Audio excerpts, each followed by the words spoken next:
Oh, I missed the jump. And another one. Woo! Yeah! This is a good section. Okay, so the first test is what I just did yesterday on the Norco. I was actually riding my girlfriend's Norco Range VLT, which is the size 3, which has a little shorter reach, 475 reach than this one. So it's a perfect comparison.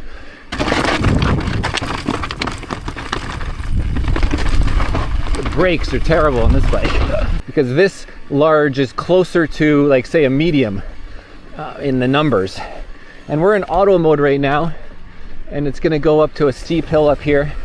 And in auto mode, you kind of pick up your cadence and it kicks in, but otherwise, you know, you got to push a little, you got to put some effort into it. So the auto, I run the auto mode in the Bosch system as well, a lot, along with the Emtb.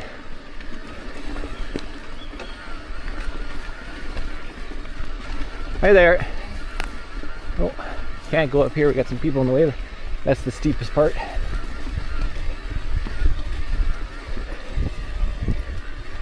Yeah, auto mode's going up here great. A little bit of wheelie. Whoa. Okay, so I'm gonna do a rock drop, and I'm gonna figure out what PSI is good. So I'm got the sliders near the bottom. It's PSI combination of compression, high speed, low speed. Try to find the nice balance where you're not running too much compression or too much air. Now this has got a 64.5 head angle. My Norco has a 63, so it's like the slackest you can get. Not even 63.5, but 63. But this just works just great. Oh, it's pretty plush. It's oh yeah. It's nice with that 63-degree head angle for sure. I would definitely want to rake out the Amflow, make it safer. Whoa, front end. Gotta get on the brakes, these. Yeah, it's nice. So yeah, not too bad. We'll hit the jump. We'll hit the jumps, and we'll see if I bottom out at my current. What was it? Whatever it recommended, 60. I think there might be a person down here.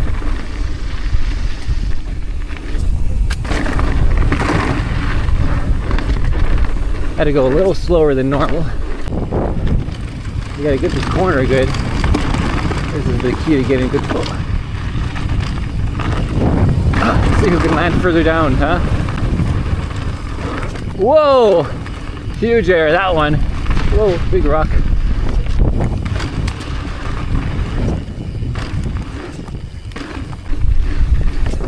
Oh, it's so much lighter. See, it feels like what a normal mountain bike would feel like. I couldn't do that on the Norco, that second little hop.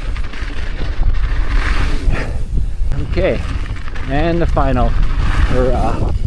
It's just so light. The Norco is 20 pounds heavier. Let's see. Oh yeah. Okay, so I need more PSI in there, and probably on the rear, so when you actually hit something, you got some support. 1.6 kilometers distance, 7 minutes. You can, like, it's touchscreen.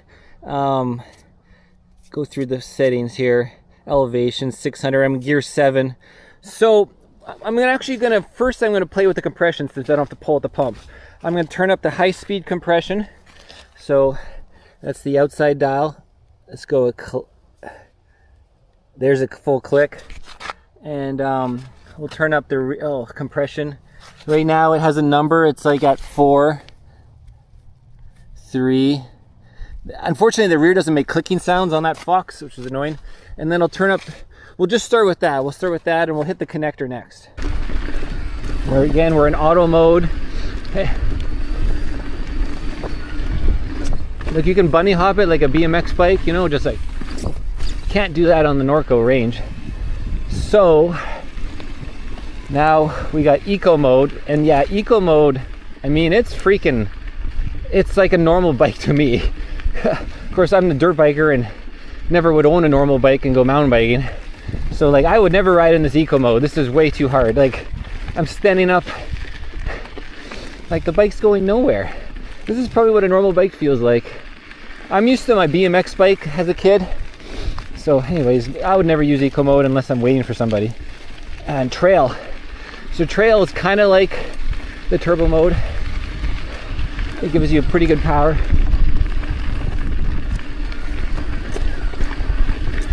And it's all adjustable too. Once you get it set up, you can just use the remote on the fly. I don't know if it's not, I don't know how to do that yet. But here we are, 20. There's kilometers, this thing's limited. Hey guys. Okay, there's 25. Oh, we got some traffic.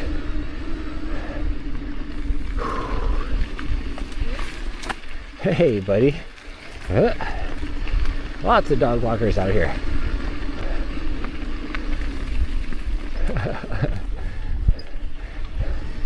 Okay, let's back it up. Let's see if we can hit the limit. And then 32. Boom, right there. There's 32. Trail mode. 96%. What are we? 96%. My Norco so far would be clear easily at 90. Okay, now we're on the climb trail. This is where the real fun starts. Of course, I think there's still tubes in these stock EXO casing tires, the EXO Plus, so be careful on sharp rocks. What I really want to figure out is, I mean, I really like this bike. I liked it since I rode the base model. And I started researching the parameters like reach and head tube height and bottom bracket height and the different cranks. So the large comes with like the 55 cranks and the X large comes with the 60 cranks. I think that's what it was. And my Norco, I pedal strike my Norco a lot. I don't pedal strike this one. I don't think I've ever done it, which is super nice to have the shorter cranks. Even though the bottom bracket height on this one is like, it's 8 millimeters lower than my Norco. Hey there. So we're in trail mode still. You can't kind of wheelie out of the corners, just gotta keep your balance. Like I said, you can just press the shifter and it'll shift. Oh yeah, there. So when you want to hit like something like this, and then I can downshift twice and I'm ready for the hill. Nice feature here. Oh yeah. So the reach numbers right here, this is the, I think it's the 480 or something, low 480s reach. Feels pretty good. I'm afraid going the XL with the 500 reach will just be like, it's even more than my Norco. Trail in turbo mode, and we'll get a chance to use boost, which is, I think you hold the bottom one, no, the top one now. But let's start with just regular pedal height. All right, here we go.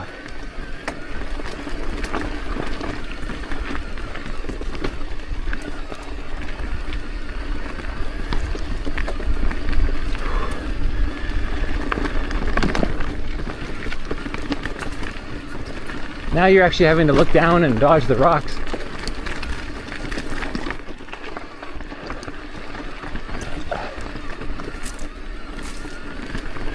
And use your gears.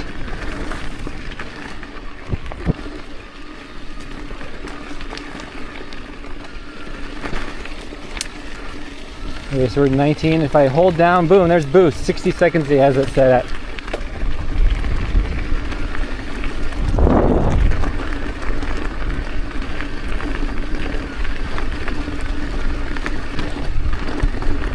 Nice and flush on these rocks, flusher than my setup on my Norco.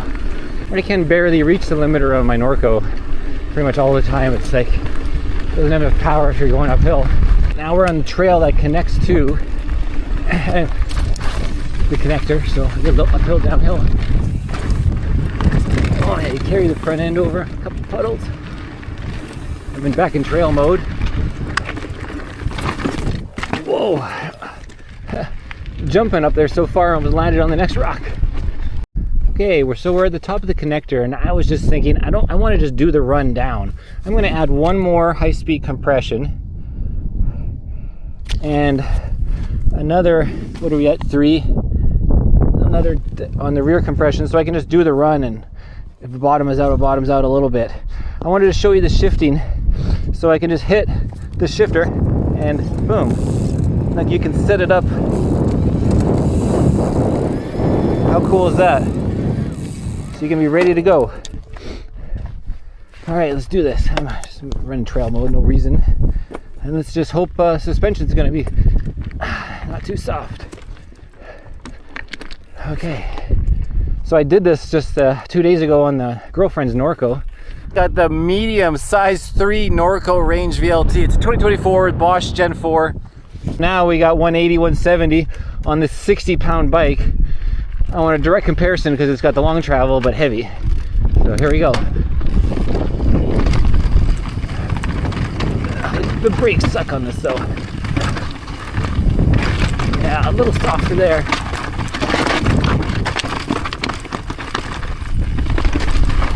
Brakes are terrible on this bike compared to a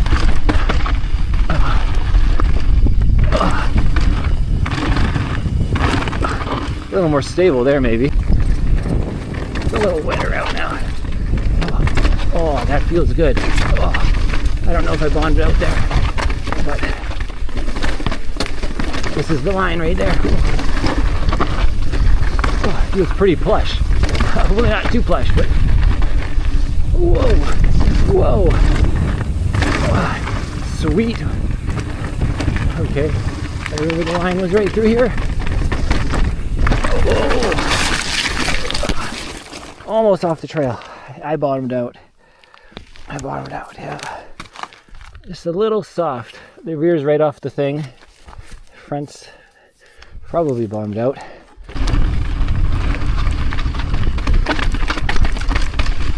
Oh, I didn't jump off there like I did on the other one.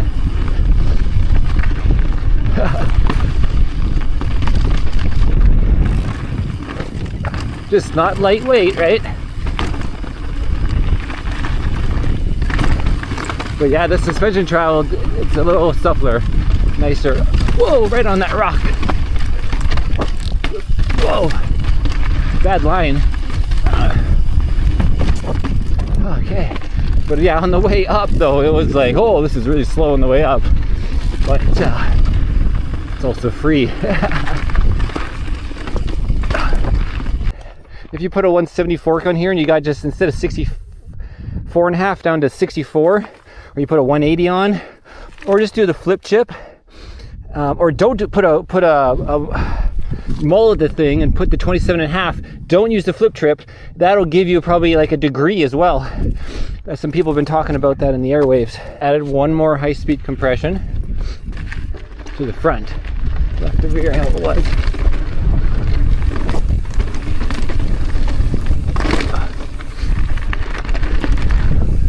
It's just so light. I love the lack of weight. Okay, here's a little drop section and a drop and then a pedal up. Oh yeah, it feels pretty plush.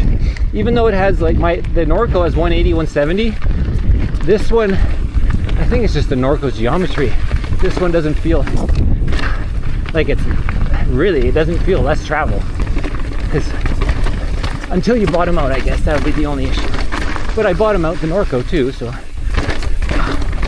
I don't know. I think the rear is the biggest problem, not the front.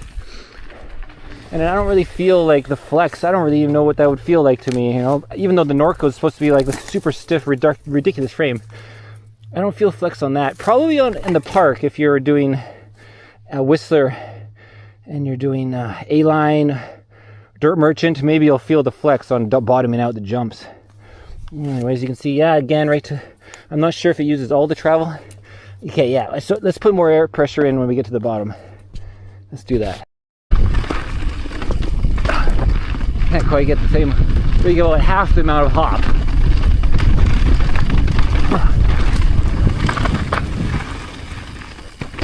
Not bad. Yeah, it's still a lot of fun on the Norco Range VLT. I'm going to try one more high-speed compression. Essentially, for those that don't know, high-speed compression is like when you hit a rock square edge or land hard on it, it goes the faster the stroke. It's when the stroke goes super fast, the oil is forced through little pinholes, and the high-speed compression can have like a larger hole, or it can have plates that kind of flutter apart and the oil goes through all these shims. And then low speed is like, you know, slower compression. So I'd like to have low speed compression, really, like, you know, not too much low speed compression, like really counterclockwise on the dial. Got a guy coming.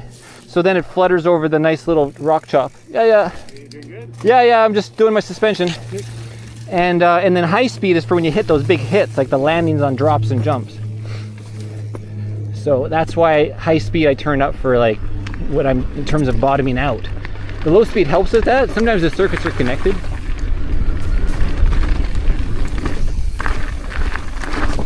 Oh yeah, just hoppity hop. Felt around for like paint drips, felt around for like finishing touches. I just picked it up today. I haven't noticed anything like that. I had it on the stand, checked all the suspension over, and nice looking bike. I like that black and gold, you know? Yeah. Slick. Yeah, I think it's 150, 160. That's the thing. It's more of a trail bike, but I'm using it in more of an enduro. Oh, I mean, like this is light enduro. You know, I know, So it's like the connector and stuff. But you know, I wish it was longer travel. That's my biggest grip. But I'm so impressed with the motor.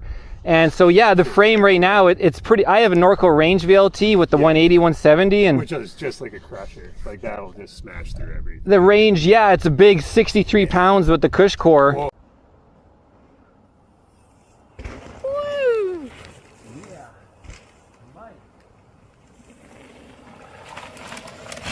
Look how much mud is covered in tires. Oh. But this one, I'm surprised that it feels so plush. I can do similar trail with this bike so far. And okay, here we do. Marcel's seventh video crash of the year. The connector.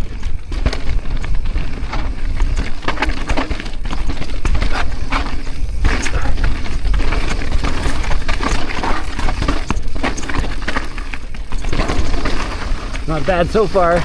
Taking it a little easy, of course. Oh, smooth. Oh, nice.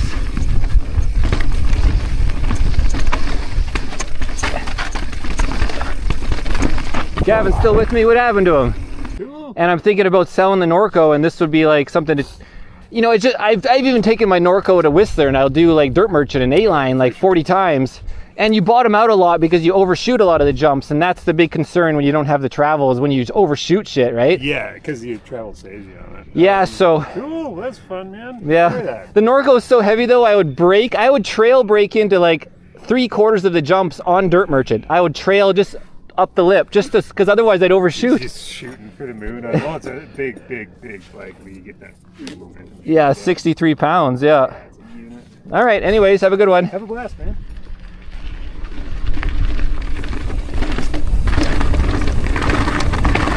All right, here's the rest of the connector. And here's a cool little jump hop. Oh, it's super plush. This bike is super plush. Another little jump hop. Probably should take a different line there, be better. Whoa, that's a sharp rock right there. This is a fun line right there. It's just so playful. It just feels like a normal mountain bike. That's the thing. It doesn't feel like an e-bike.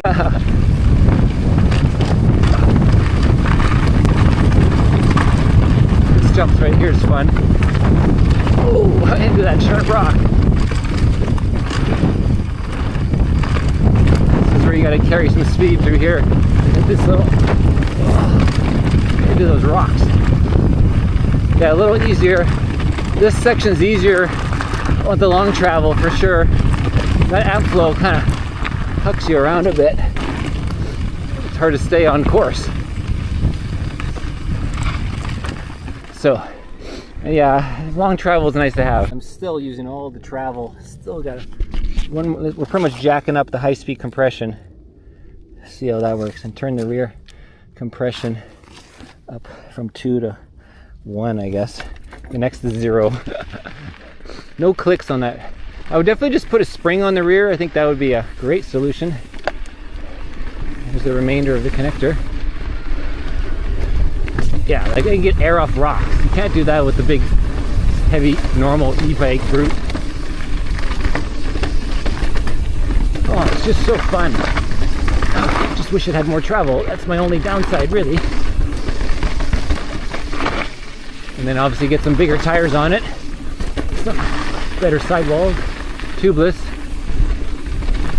A 38 fork or in a nice inverted podium or push would be like a lot of money, but really cool changeover. Anyways, let's check what we did for bottoming out this time. Same thing, it always stops just a centimeter from the top. Yeah, but maybe there's just a little bit left. I don't know if it uses all the travel. You guys would have to tell me. I'm gonna turn up the rebound. Right now it's showing 6. Let's put another click to 5. Nope. All right, here we go. I just did this the other day. Oh, wow. Get some serious air. Oh, I thought you were going the other way, sorry.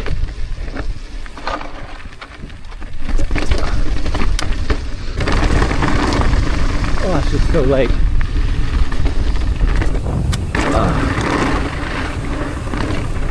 I'm gonna overshoot this, whatever landing there is.